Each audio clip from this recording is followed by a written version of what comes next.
Welcome to this episode of the Sports Detective Podcast Show. My name is James Williams, and today we discuss Pat McAfee and Stephen A. Smith might hate each other.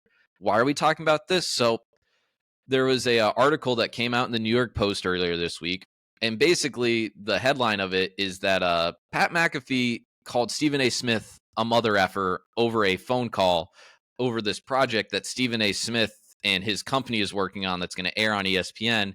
And it's unclear like what the project is or why Pat McAfee would be involved. But apparently their discussion got so heated that Pat McAfee called Stephen A. Smith a mother effer. And before people come at me and say, oh, this article is fake, no. This is from the New York Post, which is, a pretty, prestigious journalism institution. Maybe you think that, maybe you don't, whatever.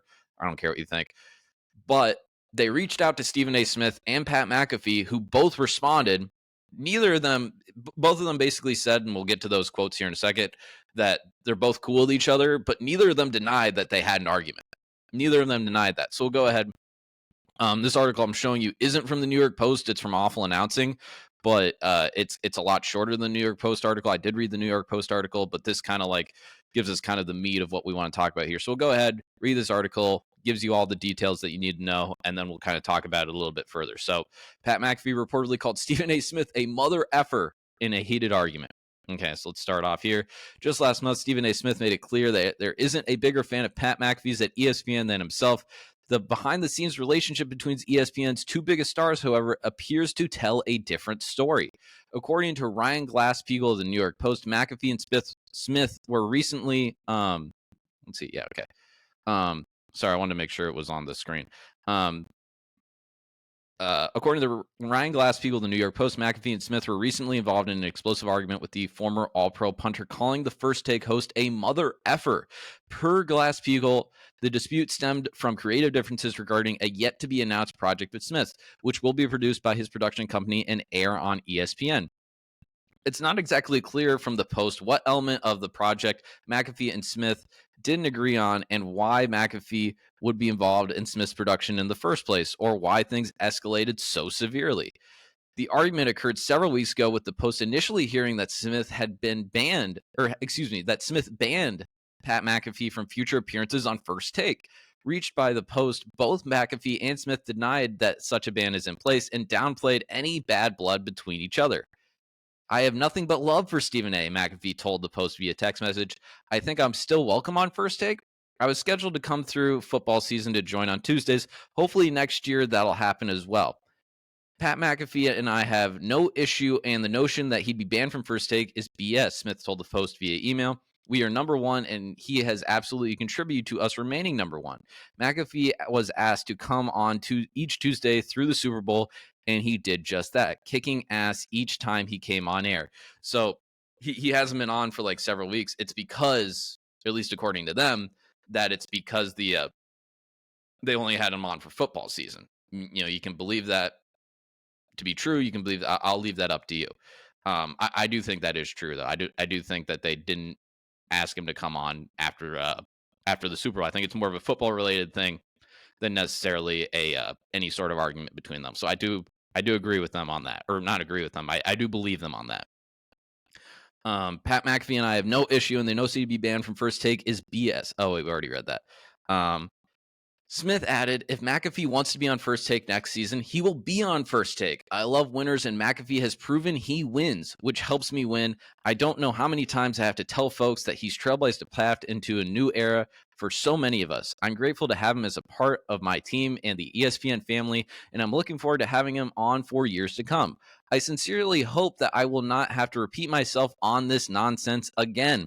Regardless of whether McAfee remains welcome on First Take, the apparent dispute between two of ESPN's most prominent figures is certainly notable. To this point in McAfee's brief tenure at ESPN, he and Smith have appeared to be nothing but friendly, with the host of the Pat McAfee Show making regular appearances on First Take and vice versa. But with Smith's contract at the worldwide leader set to expire in 2025, he has made no secret about his desire to become ESPN's highest paid talent, a market set by McAfee's 5-year, $85 million deal to lease the Pat McAfee Show. That's like $17 million a year, by the way. That report, excuse me. If you guys don't know by now, I'm not a good out loud reader. That the reported argument stemmed over a project that will be produced by Smith, but air on ESPN certainly hints that he could be in line for a similar type of contract structure, as he hasn't been shy about comparing his level of power and influence at the company to McAfee's. The more successful they are, the more successful I become, Smith said of McAfee last month. I've said it before and I'll say it again many, many times over. Hell, whether he believes it or not, I don't really know. We've never really talked about it. I can tell you this for a fact. One of the greatest things that ever happened to somebody in my position is Pat McAfee and his show coming to ESPN and them getting paid because you set the market. Some people will say that they'll call that pocket watching. You're damn right. We all do. But it's not to lament what somebody else is earning. It's to applaud them and to thank them for what they're earning because our turn comes. And I'm not apologizing for that to anybody. So basically the meat of the argument, you got kind of both guys' response there. You got things that Stephen A. Smith said about Pat McAfee beforehand. Before I get into the Stephen A. Smith part of this, I want to talk about the Pat McAfee part of this because he has had kind of an interesting tenure here at ESPN so far because and we did a video about this about Pat McAfee and Bill Simmons and their kind of beef last month. And I wish I would have had this stat beforehand because there is this, it's been an interesting tenure with Pat McAfee. I'll talk about the good first and then we'll get to the bad. I think he has been a tremendous addition on College GameDay. I think if you're just talking about like pregame shows, I think Pat McAfee, if you're drafting like personalities, like which personalities you like the most, Charles Barkley is obviously like 1-1. Pat McAfee might be in the next 2 or 3 guys I would draft if I'm creating like some sort of like studio show. Because I think he's like brought a lot of humor. I think he's brought a lot of youth. I think he's brought, a lot of like personality to that show. And I think he's been like a tremendous addition. And I think that's probably the best thing that Pat McAfee has done on ESPN other than his TV/radio show and other than his appearances on like First Take and stuff like that. So with that being said, I really like his addition as like a College GameDay person. Getting to the bad part though, and this is a part of the thing that we talked about last month. So ESPN leases the Pat McAfee show, and I want to address some arguments that we have because people are like, oh well, Pat McAfee show is still doing great. Look at the YouTube numbers. ESPN does not care about Pat McAfee's YouTube numbers. They do not make a dime off of his YouTube numbers. They lease his show onto their airwaves for 2 or 3 hours. And the idea is like they do that and they, sell the advertising. There's a thing that they looked up from September to December last year. And from when it switches over from First Take to Pat McAfee show, they lose 50% of the viewership that First Take had. That is not good. It is worse than what the Sports Center block that they used to have after Stephen A's show, after First Take, was. So it keeps going down. That is not a good sign for the Pat McAfee show. And that is kind of troublesome. I'm not the biggest fan of the show. I think maybe it's better for like radio and maybe even YouTube than it is like ESPN airwaves. And trust me, I've watched like a decent bit of it. And maybe it's not even a shot at the Pat McAfee show. It's maybe just because like him, like First Take and the Pat McAfee show are just like, they're very different. And it would make sense that like maybe the same fans of First Take aren't the same fans of the Pat McAfee show because they just seem like a completely like different type of show. So I just kind of thought that was interesting. But then if you even look like the last month or so of the Pat McAfee show where Aaron Rodgers basically called Jimmy Kimmel a pedophile on national TV and then came back next week and like he like kind of denied it but didn't apologize and then also doubled down. And then I kind of thought it in the moment. I was like, is Aaron Rodgers on drugs? Because then I actually heard him Aaron Rodgers explain his comments on Joe Rogan. And it was actually like, I was like, oh, I actually kind of understand where you were coming from. And you actually weren't calling Jimmy Kimmel a pedophile. And like, if you actually watch that clip, go ahead and look it up if you want to. It actually explained it in like 2 minutes. The only thing that's like frustrating about that, though, is like he had the opportunity to go on ESPN and Pat McAfee's show the very next week and basically say that whole thing, except he like rambled about a bunch of random shit for like, 20 minutes. And then that's why Aaron Rodgers hasn't been coming on Pat McAfee's show, at least as far as I know. Maybe he has been. I don't know. And then there's the thing where he called out an executive. He had the weird thing about like the MLK Day on his show. It's just been kind of a weird kind of month. And now you have this whole Stephen A. Smith incident where you called the network's biggest personality, a mother effer. It does seem like, things are, patched up here. They probably won't be, on television together for a while. So, time heals all wounds. But it is kind of interesting to see, what this Pat McAfee tenure at ESPN is going to be. And, if that contract does run the full 5 years, whether McAfee wants out or whether ESPN doesn't want McAfee there anymore, it's just going to be kind of interesting to see. Again, before the Pat McAfee stands come after me, I really like him on College GameDay.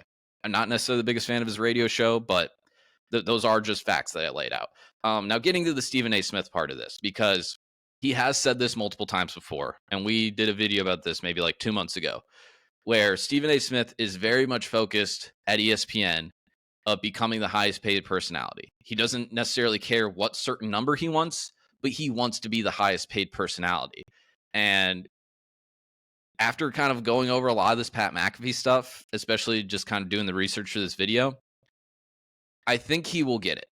And I think if he doesn't, he will leave, and who knows what he'll do. He said he wanted to do late night before, but if you just kind of think about what Stephen A. contributes to ESPN, and this is kind of, a lot of stuff Stephen A. Smith does I like. There's other stuff that, I don't necessarily care for. But, his show, he has an incredible bargaining chip right now, or negotiating chip, where it's like, hey, my show does really well, but then you're paying this guy that's making $17 million a year. His show comes after mine, and he loses 50% of my viewers. So what are we talking about here? Every time you want some NBA trade happens or some free agency happens, he's always on the call to go on ESPN, say whatever opinion he has. He's on NBA Countdown now. It seems like he's going to get the bag, and it looks like it might be $20 million a year, which is absolutely insane. And that I'm not sure is like the economics of, of that being feasible, but ESPN has had this, they've had this new model where it's like, if you compare it to like building a basketball team, where it used to be in the past, where if you hear a lot of ESPN personalities, talk about this, it used to be in the past that ESPN kind of like wanted to have like a bunch of like, a 8 to 10 man rotation. I know the numbers aren't exactly 8 to 10 people, but just bear with me for a second, where they were basically having like a bunch of different personalities. Like, they wanted to have like a variety of personalities, but instead, getting back to the NBA team building analogy, basically they're like, we're going to have a bunch of max contracts, or not a bunch, but like maybe like, 4 to 5. And then we will have like a bunch of like minimum players around them. And that's kind of how ESPN is building their talent personality now. And they're allowing their talent to have a lot more opinions, where like Stephen A. Smith, like a few months ago, came out and like endorsed Chris Christie for president. Pat McAfee's able to like call out executives, and there's no punishment that happens. So it is going to be kind of interesting too, where what happens with ESPN this year.